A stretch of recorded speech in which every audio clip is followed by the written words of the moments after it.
Good evening, everyone. We are back with another Disney review. We're up to number 39 today. And as I mentioned at the end of last week, this is where we veer off the path from the US list. The US and the UK list have been absolutely identical from 1 through to 38.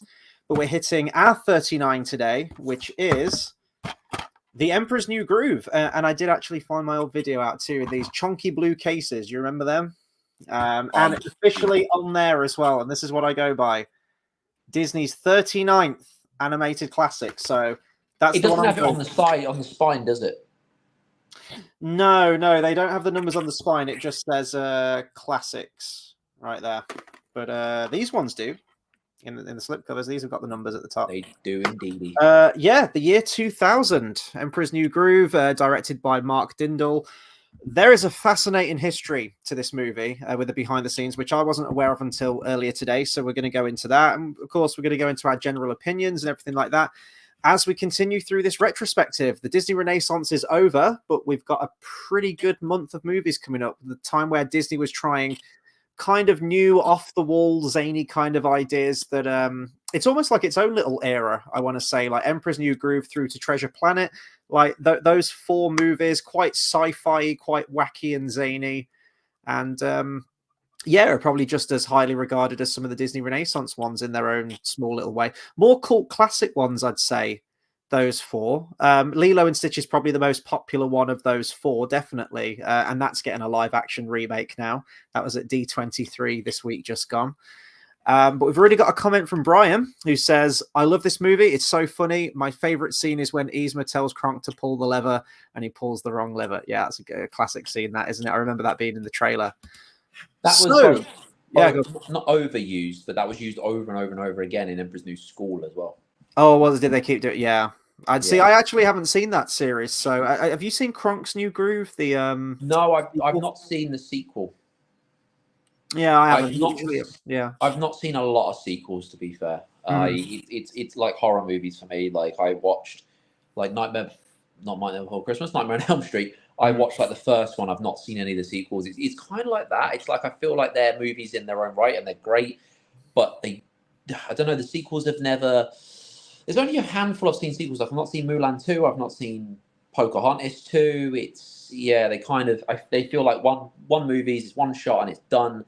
Do we need a sequel? But Well, yeah, a lot of the sequels are absolutely terrible, but I've heard a lot of people say Kronk's New Groove's pretty good. It's just one that I haven't got around to. I think that was probably towards the tail end of the sequels, that whole fad, that whole phase that Disney were doing sort of in the mid 2000s. So yeah, probably got to that one quite late.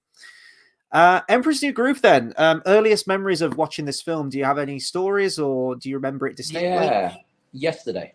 No, to be fair, I hadn't watched it in a long, long time. Probably since it came out. I remember it coming out. I didn't go cinema to see it, but I remember it coming out, and I remember it being all over. Like I say, all over the TV, like all over. Advertisements and everything. And I think it was great. It's just a wacky, fun.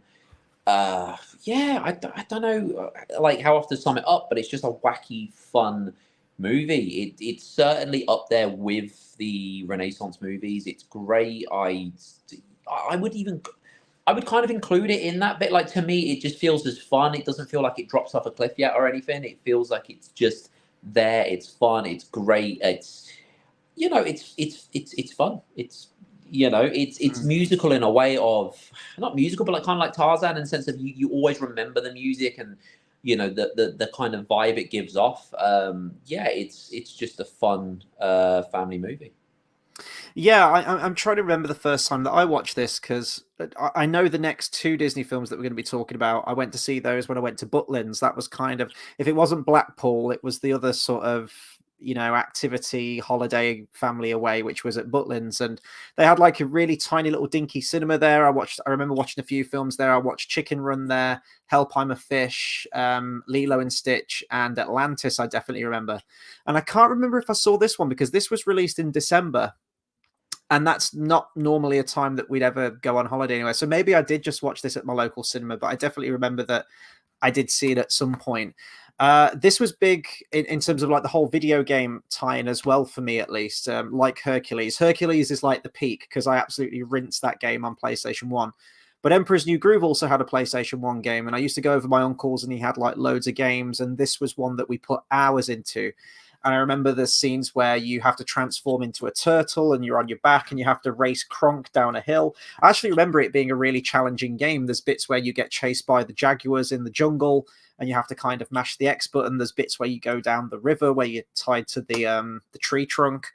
And I've got a lot of fond memories of that game and the visual style of not just the game, but Emperor's New Groove in general. And I was saying this to you because we often talk about Kingdom Hearts, that this to me is one that is really, really needed in another Kingdom Hearts game, because I can just see this visual style especially on like PlayStation 5 now as well, looking absolutely stunning. Because the animation in this, it definitely has a style to it. It almost looks kind of simplistic in a lot of ways. There doesn't look like there's like masses of detail. Everything looks kind of blocky, but it works for the film. It, as we were saying, it almost feels like a Looney Tunes cartoon. I even said this like after I watched it.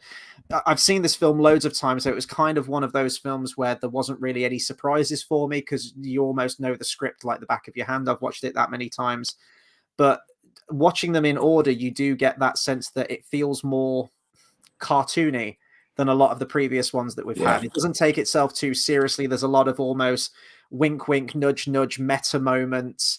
Don't think about it too much. It's meant to be nonsensical. It's meant to be fun, and it's meant to be cartoony, like a Looney Tunes cartoon. And apparently that's exactly what they based it on. Once their original idea changed, they wanted to go for a more light-hearted comedy in the style of a Chuck Jones cartoon like that. So, and it's definitely evident. I think they achieved that. Yeah, it's Yzma's very Hades. She's got that kind of silly vibe, you know. Hades doesn't take himself too seriously, you know. Even if I mean, I feel like she does as a character a bit more than he might, but it's done in a wacky way. Yeah, visually, she really reminds me of Cruella de Vil, like the same build and sort of like the old appearance and like really slender, thin, and everything. But Eartha Kitt's fantastic. We'll go into the characters later, and actually, she's one of the voice actors, sorry, that was between their original production idea of the film. They had Eartha Kitt in mind and they had her locked in, and she's one of the ones that they obviously kept for the final film as well, because they had a lot of other actors on board who, when the storyline changed and when ideas and the production was changing, they dropped them. But Eartha Kitt's one of the ones that they maintained. Absolutely fascinating history to this film, which I'll sort of sprinkle it in as we go through because I don't want it just to be wall-to-wall trivia. But this was going to be a very, very different film. So production sort of began in the mid-90s, around 94, and they brought in the director who worked on The Lion King, Roger Allers. And because Lion King was such a success, he was basically given carte blanche. It was like, you've got full creative freedom of the story, of probably which actors you want, and just everything. You've got the keys to the kingdom. And it was going to be a musical epic called Kingdom of the Sun, and it was going to be more in the vein of something like a Pocahontas or a Hunchback of Notre Dame, where it's a little bit more serious, sort of like Pocahontas. It's historical based in terms of the Inca culture and everything, and it was going to be taken, well, at least a lot more seriously than the product that we ended up.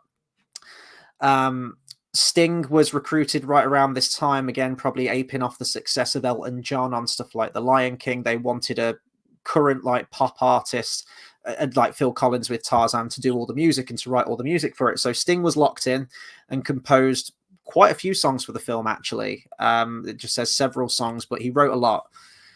But because Pocahontas and Hunchback underperformed, I don't think they didn't bomb, but they didn't quite hit the heights financially that Disney were hoping for. They thought, oh, maybe this serious, like overly complex take on a story probably isn't the best direction to go. So they panicked. So the director who is credited as the final director on this, Mark Dindal, he was brought in as a co-director with the sole purpose of trying to inject more comedy into it and to basically craft it and change it into something else, because it really wasn't working with the higher ups at Disney. They wanted something different.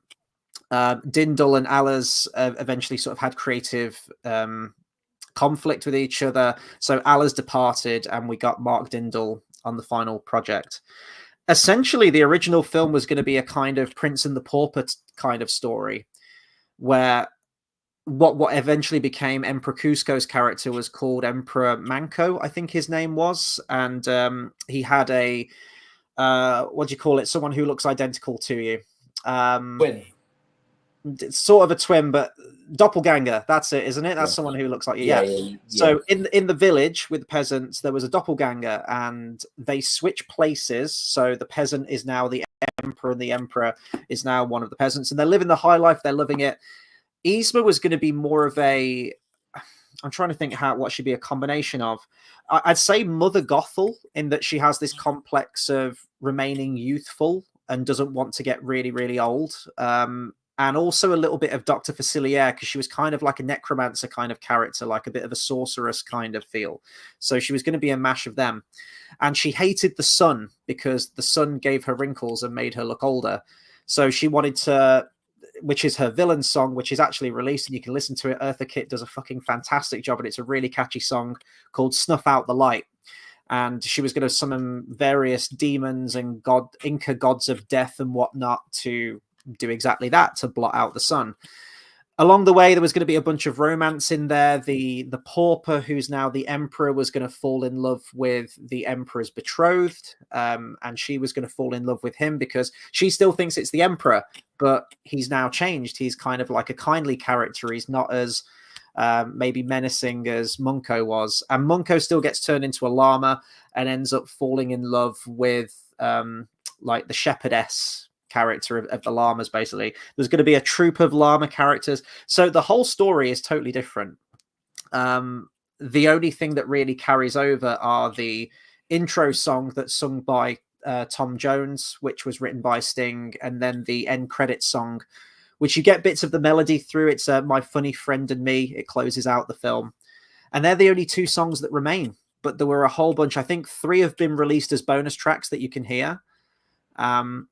But yeah, total overhaul. Now, I know that we've read other Disney films where productions change and they originally have ideas. Of course, it's a film production. That happens on every film. Ideas change. But this was almost like this close. Apparently, one of the execs came in and said, your film is this close to being shut down completely, because they wanted to maintain that 2000 release date. But what ended up happening is that Disney's Dinosaur took the summer 2000 release spot, which this was meant to have, and this was pushed back a little bit later to the December. So, I mean, what do you think to that, like, original story? Do you think that would have worked? Or I think, yeah, it would have gone to Pocahontas. That's the thing. I think with this, it stands out. It's different because there is not really another Disney classic like it.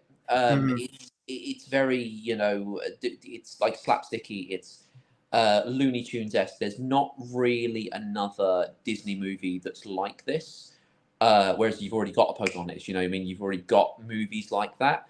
It's kind of like Black Cauldron, how it stands out. It's different. You don't really get another one like it, and I think that was, great, and it makes it stand out and gives it that cult following. Whereas if you had just another one like it, it would just be another movie that you would kind of forget about. That's the thing. Whereas it kind of stands on its own 2 feet.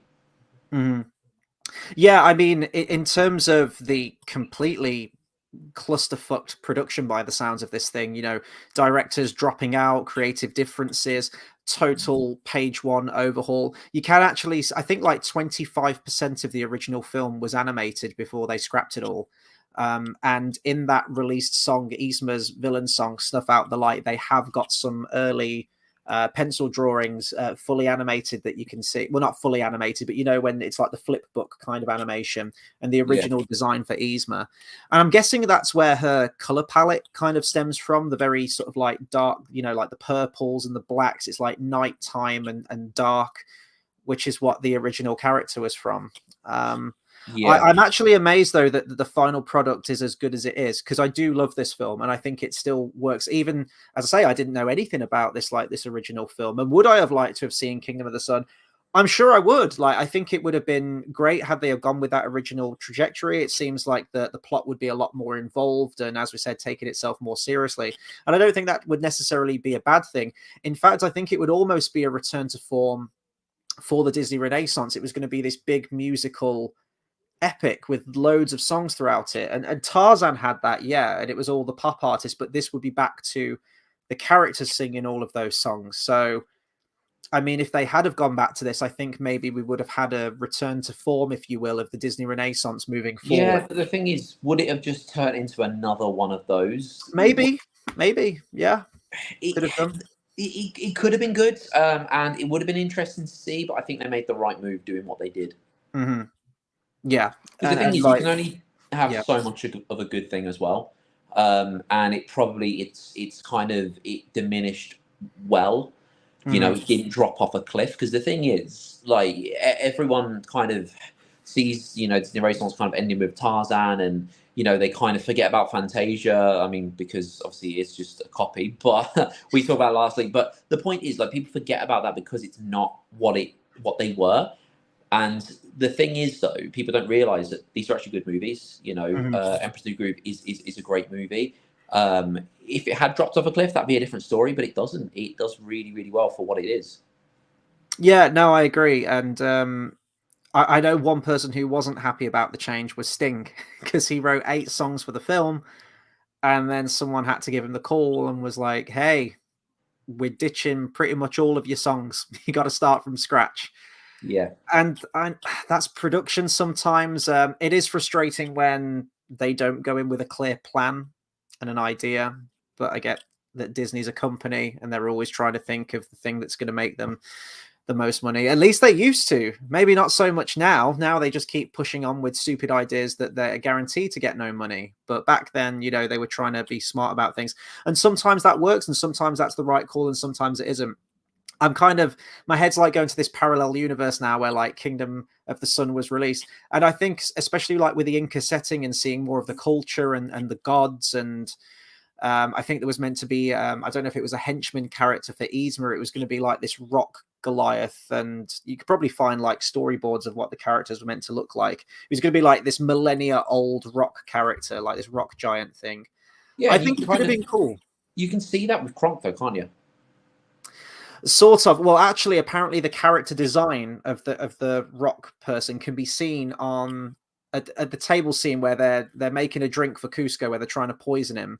The candle holder on the table is apparently what that original design for that character was going to be. Now, I can't recall that off the top of my head, so I'm going to have to go back and watch that scene again at It's some point. it's But really weird. I was watching it, and I have a friend that looks exactly like Kronk.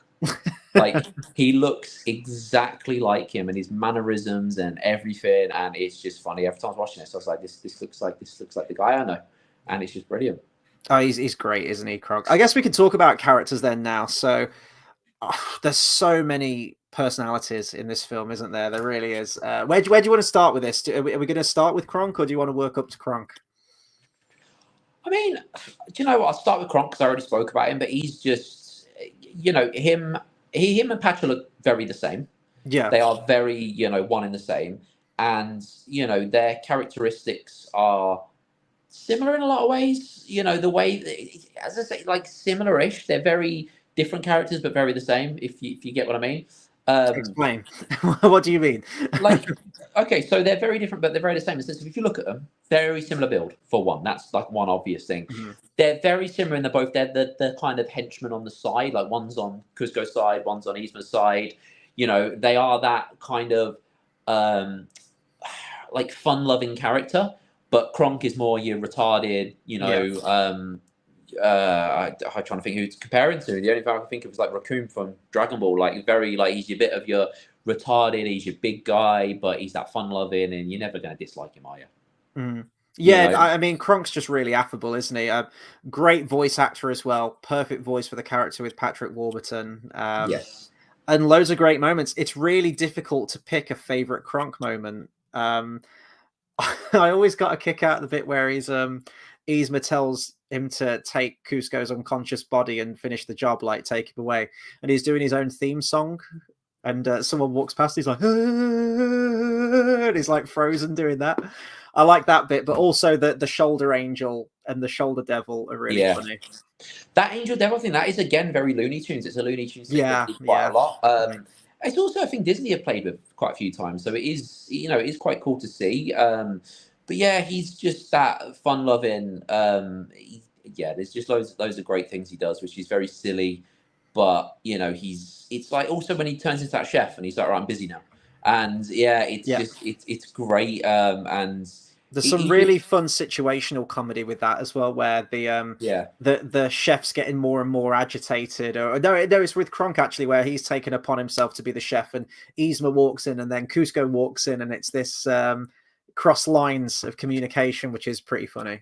Yeah, you know, he's just your great comic relief kind of character, and you know, but where would the movie be without him? To be fair, I think he's, you know, he kind of steals the show a lot. But then you've also got obviously John Goodman as Patcher, and I think he does amazing and Yeah. way better than Sully, way better than Sully.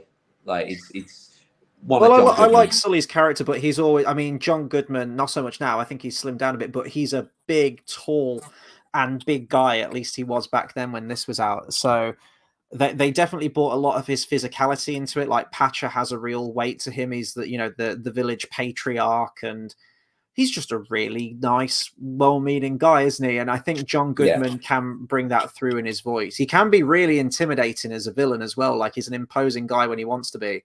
But yeah, he's just got like a really warm personality, and beautifully offset against David Spade's Emperor Cusco. It's quite a tried and tested story, I guess. It's just, oh, let's make a buddy road trip movie where they have their differences and they butt heads initially, but by the end of the movie, they come together and they're best friends.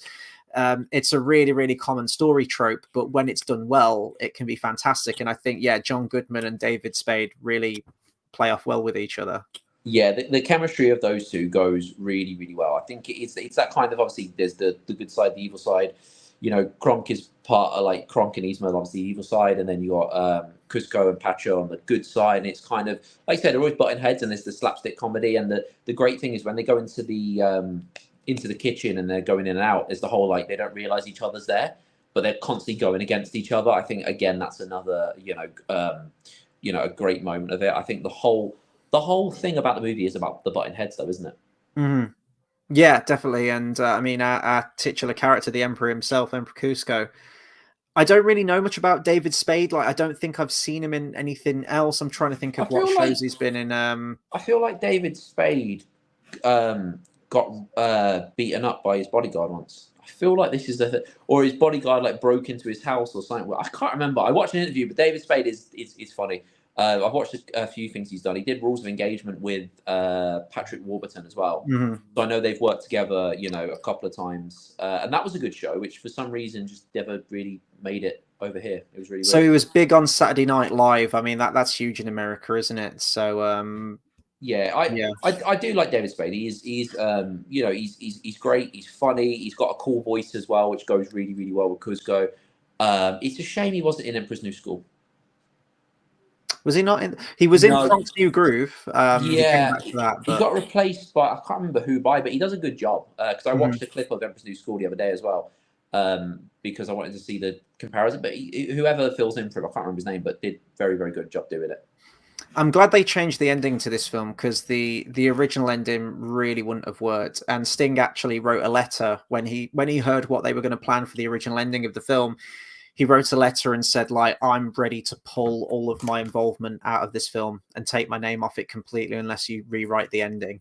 Yeah. And that was a great choice for Sting. How it was originally going to end was he was still going to build Cuscotopia. He was going to level a nearby rainforest and build Cuscotopia right next to the hill. So I don't think he was going to build it on the hill, but he was still going to do that. And I think Sting's does a lot of charity work for like indigenous tribes and for the environment and stuff like that. And he says, I absolutely hate that you're going to end the film with that. Like, what kind of message is that? That just completely undoes everything that you've tried to achieve in the movie. So good call for the end. It just kind of ends where he builds a humble little village hut next door to Patcher, and he takes his summer vacation there to hang out with the villagers, which is a much better ending.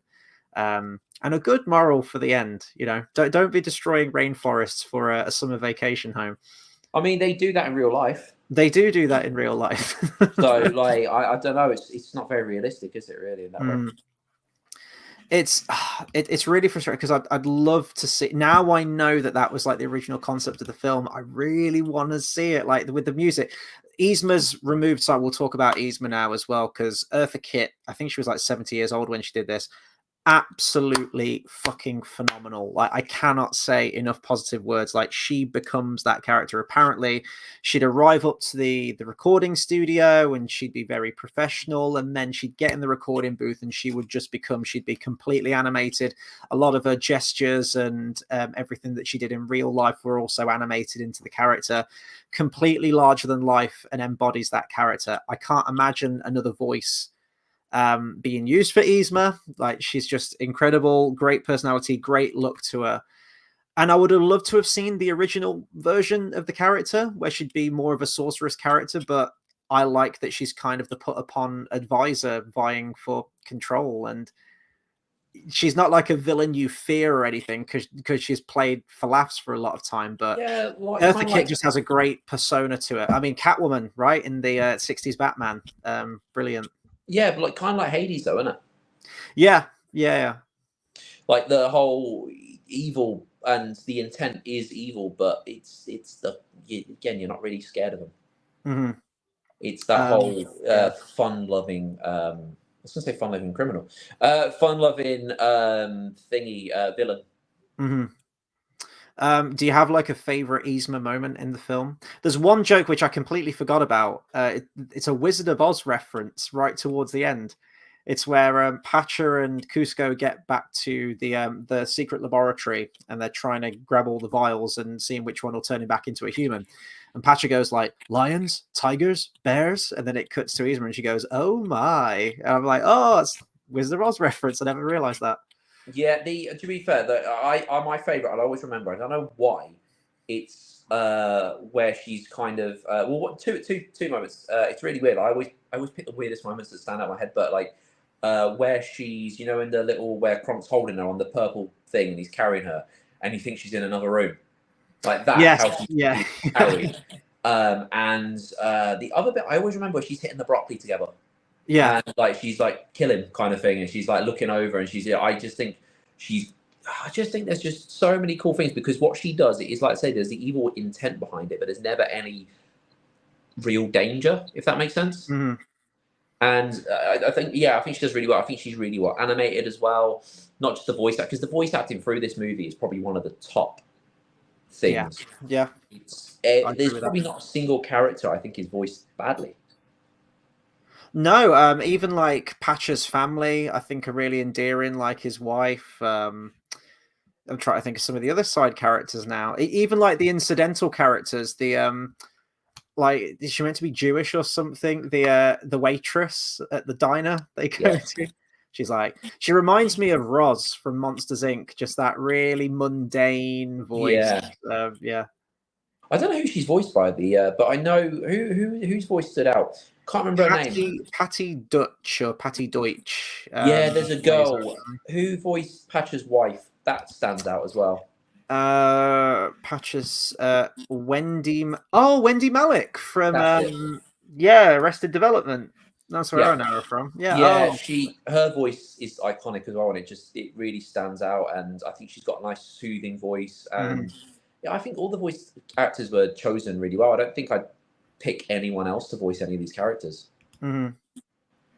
Wait, it is her from Arrested Development, isn't it? Am I thinking of the right person? Or have I just got someone completely different? The right name. Let me see if I've got the right person. I think I might have fucked up. No, I think I'm thinking of someone totally different. But her voice. Well, she's been in so many cartoons as well. Yeah. That I just recognize her voice from, and she's just great. I don't think there's a single voice in this I think that could have done better, or I think not the right choice. I think they're all great. I'm trying to see what okay, she's in BoJack Horseman. I've seen that, but I don't know. Have I seen her in anything else? Alvin and the Chipmunks? Probably not. I don't know. She's got one of those faces, I think. I've definitely seen her in a few things. She's got one of those voices. She has, yeah. I'm trying to think of other Yzma. So one of my favorite moments in this, and I mentioned this to you earlier, and it's where Yzma and Kronk are in pursuit of Cusco and Patcher. And they're doing like the Indiana Jones thing with like the dotted line on the map showing their route back to the palace. and for some reason, this purple dotted line is spawning behind them, and they don't know why. And then they get to the palace, and we've got to have our big ending, and just get Yzma there. In any other film, I'd be like, well, that's bullshit. How did the villain get there first? But because this film doesn't take itself too seriously and plays by cartoony logic, you just run with it. It's fine. It's like something in Animaniacs or something in Looney Tunes. Yeah, and the villains just show up, and they're like, "Wait, how did you get here?" It's like really meta and self-aware, and it's just like beats me for all accounts. It doesn't make much sense. It's like when they fall down the rock and they're hitting their head on it, but then they stop because they're like, "Oh, crocodiles!" It's that, like you said, the Animaniacs, that whole hitting someone with a mallet kind of thing that just it doesn't make sense, but it's there and it's great. What's really funny is the opening song. What's its name? I want to say it's like What's His Name or Cusco, but that's not the name of the song. Let me find out what it's called. Perfect World. That's what it's called. They asked Sting if he wanted to sing the opening song, and he said he felt he was too old to sing that song to the level it needed to be. So they get Tom Jones, who's 11 years older than Sting. Yeah. It's not a question of age. It's a question of ability at that point. This is true. It's not.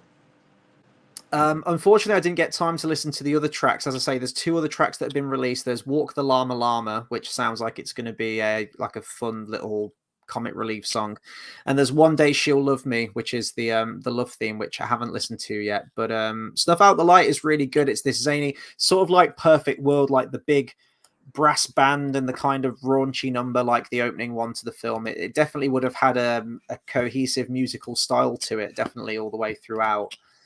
But yeah, the animation, I actually wondered after I read that, and I thought, they're really down to the wire. They've just had to scrap the whole movie. They're having to restart pretty much from scratch, and they've still got to hit that 2000 release window. I wonder if that's why the animation looked kind of not rushed, but kind of oversimplified a little bit, if it was easier to animate in that way. Maybe it was, and maybe it wasn't. I didn't see that was the reason for it, but I still absolutely just love the visual style to this. Now, does this look as good maybe as Hunchback of Notre Dame or Pocahontas or something like that, where you've got these really rich, detailed backgrounds of the Lion King? No, it doesn't look that as detailed as that or as that refined, but I think it's still, like Atlantis, has its own unique visual style to it. And a lot of these ones in this chunk that we're going to review, especially Treasure Planet as well, have their own unique look to them that's very different from what came before. And you could say kind of simplified. For example, in this one, I didn't see much CGI stuff like we did in Tarzan and Fantasia 2000. Yeah. Maybe there was a whole bunch of it, but I really didn't notice as much of it in this one. Perhaps on some of the backgrounds, maybe. Yeah, I didn't. Yeah, it all flows, whereas some of them, and the thing is about using CGI, it's great they used it in good places, but there's a kind of, you can tell, whereas this is just more of a flow. Yeah. Of what, even if there are differences, I think it flows really, really well, the animation. I mean, even the background that I've got for this video, you can kind of see it. It just look like they've just like copy paste on all of those individual soldiers, but I don't care. It's just like the comedy in the screenplay is so strong.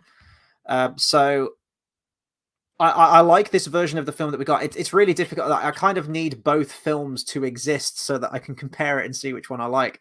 The other one I think would have been, I don't want to say cliched, but it would have definitely have fit the mold of Disney films that have come before. The one that we get with the tone of it and the screenplay and the voice acting, it does kind of feel like it's a Disney film apart. It definitely does have its own unique style and unique tone to it, which I think is so unlike any other Disney film. It's like 78 minutes. It's a dead easy watch. You don't take it too seriously. It's a fun watch, and the comedy genuinely does really land, and you pretty much like all of the characters. So I still really like this film. I think it's it's a bit of a cult one, but I have yet to find someone who hates this film. Everyone who I've spoken to who's watched this absolutely loves it. So as far as I'm concerned, it did something right. And as I say, it needs to be in Kingdom Hearts, man. I need to see this on like the PS5. Like, could you imagine the temple, like a boss battle on that temple at the end, or the laboratory? You could have like a vehicle section, like a roller coaster ride through that. The animals that Sora and Goofy could turn into? Well, it's not woke enough to go in Kingdom Hearts 4, is it? Because it's still Oh, going to yeah. be it's still going to be modern Disney now, isn't it? We think. Yeah. So, but would it be made today? That's the thing. I don't think it would have the same impact if it was made today. I think if it was made today, probably in a similar way to Aladdin, you'd have a lot more real world callbacks, and the meta stuff in the film wouldn't really be poking holes at the plot. It would be pop culture references, I think, maybe. I think the thing is, if it was like, it's one of those things. If it was popular then, when I say it was popular then, it was like, how to explain it? Like, it was that vibe in the the 90s, 2000s. That was, people loved that. Whereas now, how popular would it be? And I'm not saying it'd be bad. It would still be looked upon, and people would say that's funny. But how often is slapstick humor used these days? Yeah. It's. I don't even know. Is Looney Tunes even still going? Is that a thing that's still? They try every now and then. So they released the Looney Tunes cartoon where they had Yosemite Sam and Elmer Fudd, but they weren't allowed to use guns because gun violence. So they had to give them axes and stuff. So no, Looney Tunes isn't made anymore, basically. But they had the Looney Tunes show, which was kind of cool. But that's because it wasn't Looney Tunes; it's just something different, and it was kind of funny. If they went more adult humor with that would have been cool. But it was all right. But yeah, it's like if it was made today, I think it would be great. It just wouldn't have the impact.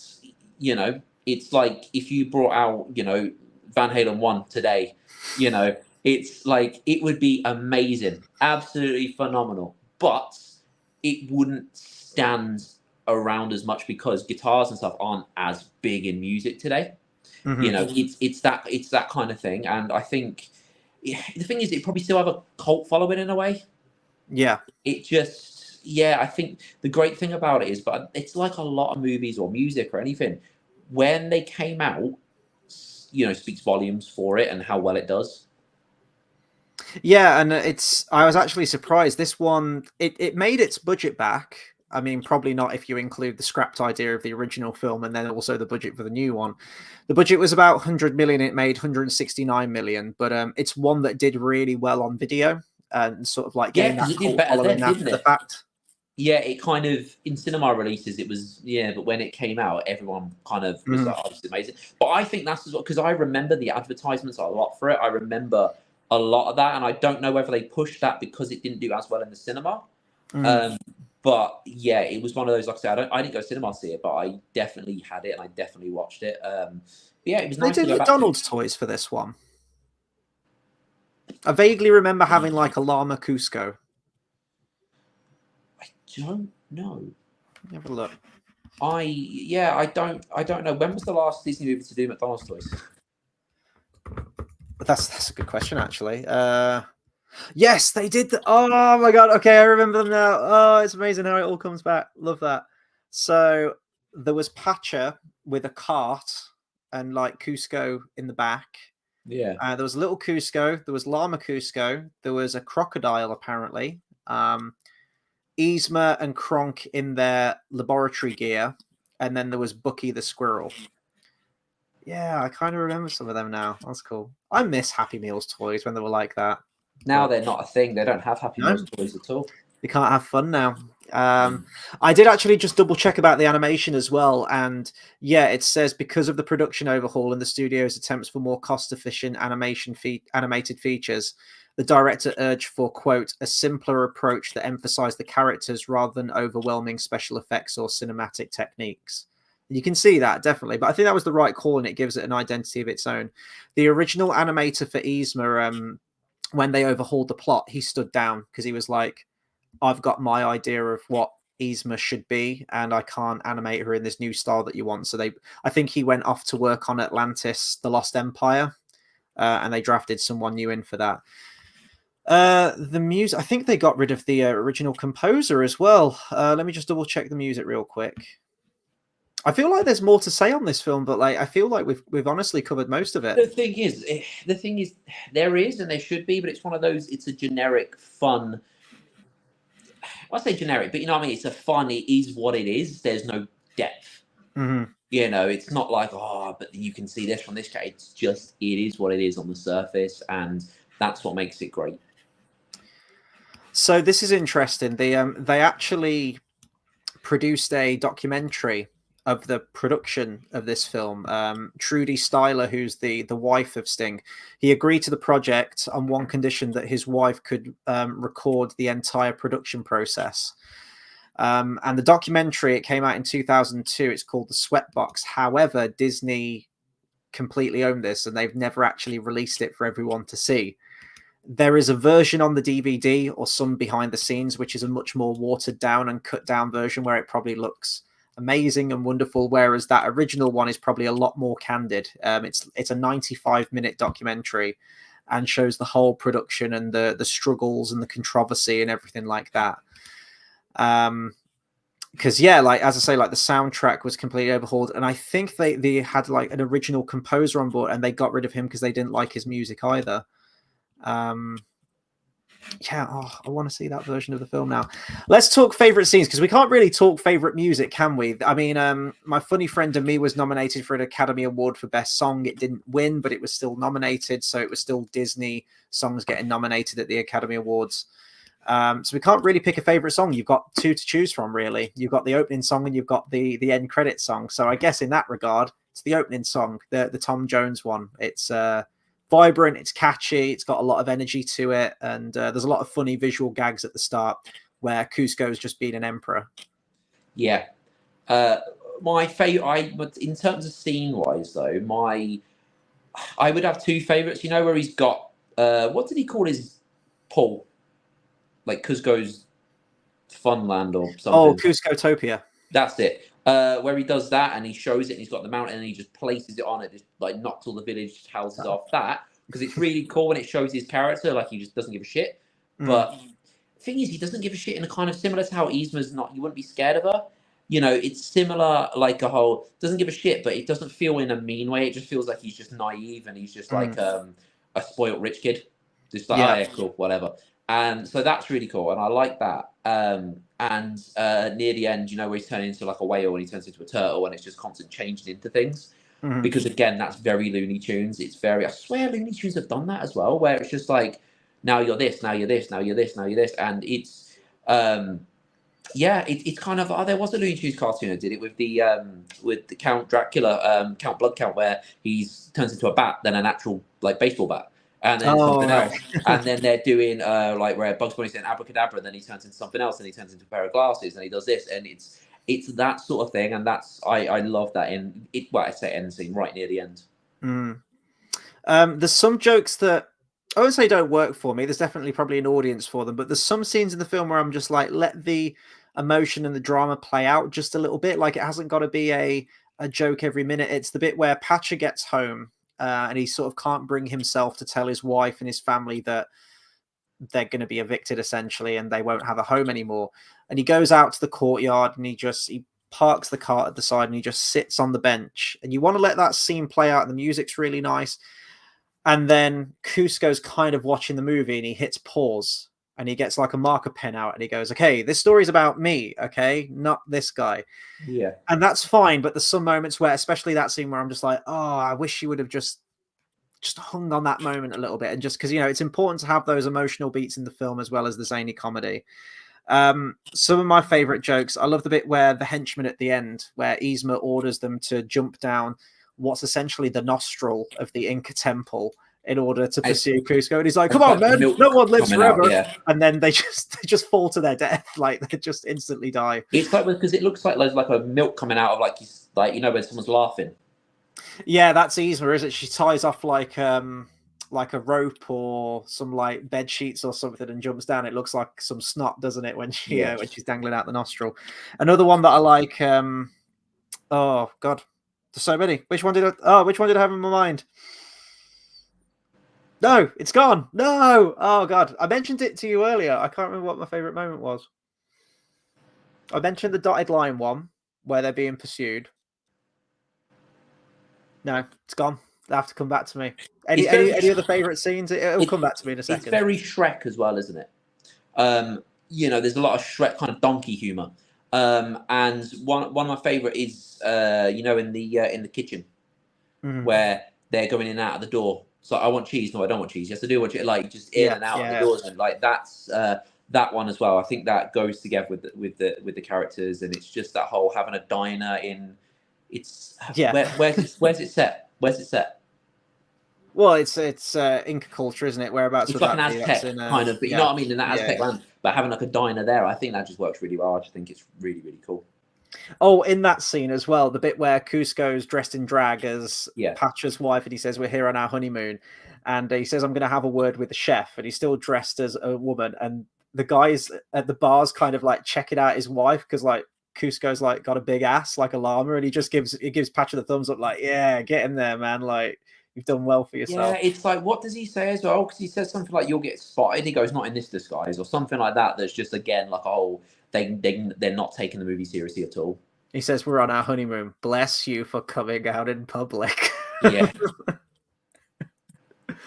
Oh god, I can't remember I like the bit where Yzma turns into the cat at the end. That's fun. Like the voice, yeah, that's fun.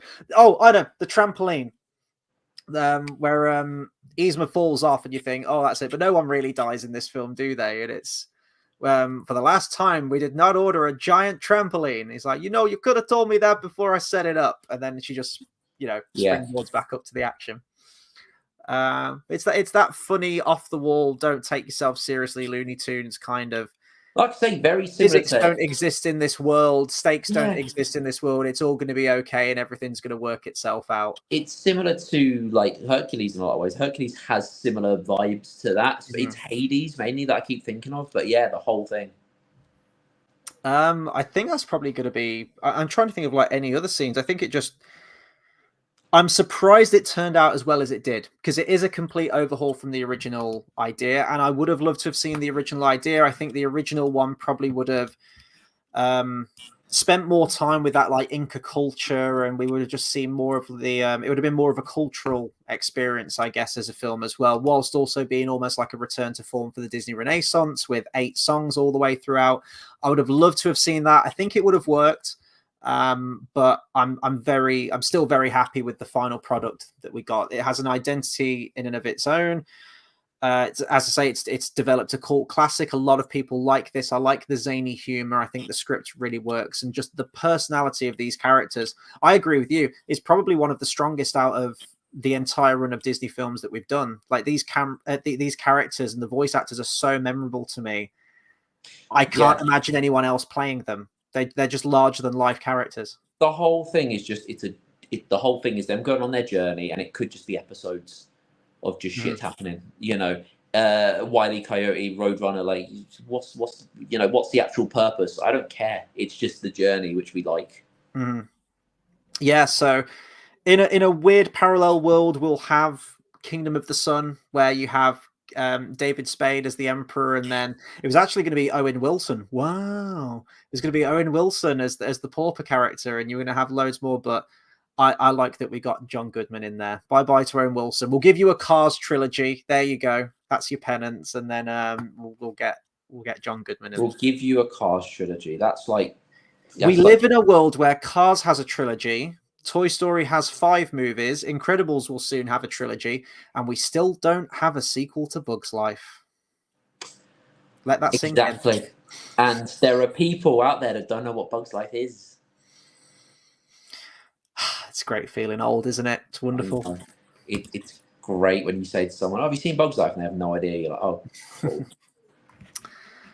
I mean, I think I've pretty much said everything I can on Emperor's New Groove. This feels like a really short one, again, at 49 minutes, but I guess it's when you just really like one, it's difficult to have loads The thing is, to it talk doesn't about. have any depth. That's the thing, and that's not a bad thing. That's a good Yeah, thing.